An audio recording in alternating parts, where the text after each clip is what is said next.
As always, there is loads on Bodylistics. So I've done a whole female health section. It gives you the introduction of where your organs are, because I think it's really important to know what's inside of you.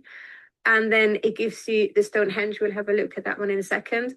It gives you the landmarks, which is also really important. So when we come to movement in womanhood, everything is around the pelvic and the sacral area. And it's so, so important that the movement is taken into consideration. If you sit too long, or if you don't move or floss your pelvis or use your breathing correctly, you're going to be having problems with your menstruation or your hormones going into menopause.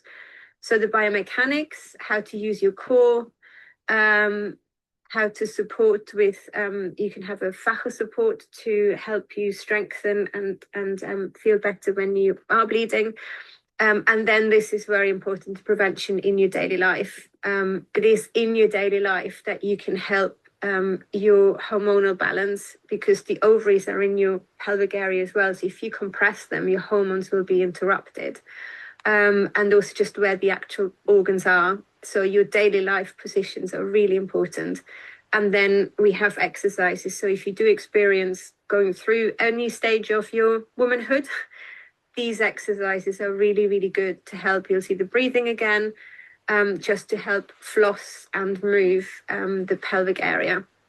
I've also done the program, I call it the Wild Women, and you've just got the shorter version from Bodywell on here, which also talks a bit more about the core and also the principles. So, for example, walking softly or rotating rather than twisting, leading from your hip. These are principles that will also help you support your female health.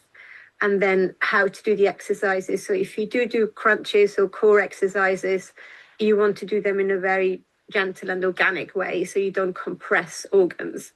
And then again, the sitting one. So going back to the moving pharmacy, if I just show you, I think let's watch 2 of the videos, and then you will have a bit more understanding of it. So very often when we move or exercise, we concentrate on muscles and strength and the actual sort of outside of our bodies. But really, movement is there to provide health to the organs. We can live without an arm, but we can't live without our viscera, our organs.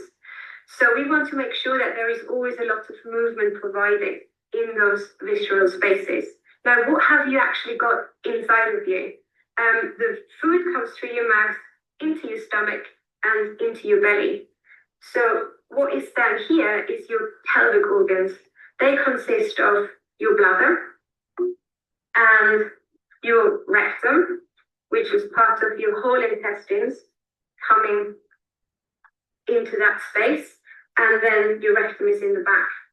So you can see that this is a very, very crowded space. For women, you've got the womb underneath or in between all of that. So you've got the bladder, the womb and the rectum, and then all of the small intestines on top. For men, you've got the prostate, which is about a walnut shape, under your bladder, and you've got all of this on top. So there is a lot of stuff going on in here. So when you move, all of these organs inside of you are actually getting the chance to glide and stay mobile with each other. So that's why this very, very fluid movement is so crucial to your overall health. So to train your pelvic floor, firstly, it's important to understand that we're just talking about a very, very thin structure. It's a fascia sheath.